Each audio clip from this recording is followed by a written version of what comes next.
Hello mga kainday, lunchtime na. Ayan ang ating today's ulam, ang ating menu na pork steak. So, bago tayo nagluto, syempre minarinate muna natin yung ating pork chop. Syempre minarinate ko siya sa kalamansi and then with soy sauce and paminta. Ayan. Sinet aside ko muna yan mga kainday ng mga 30 minutes. So, syempre tinanggal ko yung buto niyan para hindi naman kasama dun sa pagluluto natin. Yan. Babad lang natin. Mamarinate natin yan mga kainday. Para yung lasa niya ay masipsip ng ating pork chop. Yan. Set aside muna natin. Then, after 30 minutes, yan, pwede na natin siyang iluto.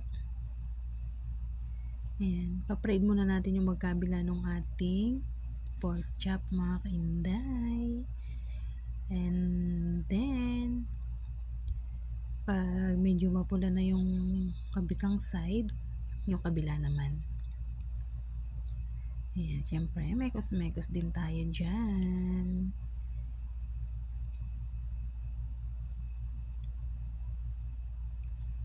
Yan, ganyan lang ang ating simpleng pagluluto ng yung ating kaalaman sa pork steak.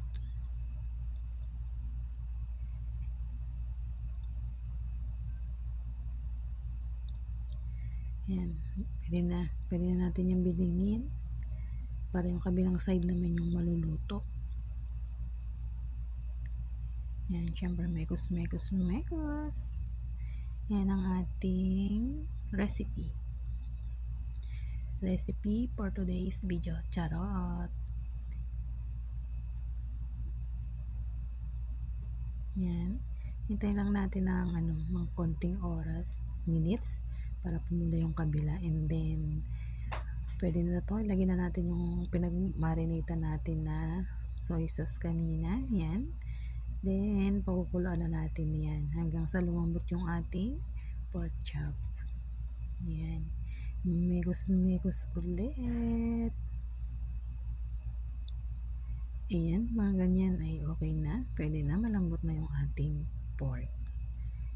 Then, taking time, the moment of truth. At okay na yan, ilalagay na natin yung ating onion. Lagay natin yan sa ibabaw mga kainday. So, yan. Pakukulan lang din natin yan. Hintayin na natin maluto yung white onion. Ayan mga kainday ang ating ulam. Thank you for watching. Maraming salamat sa suporta. Dan cooking na tayo. Please follow, like, and share. Lunchtime na. Pwede na.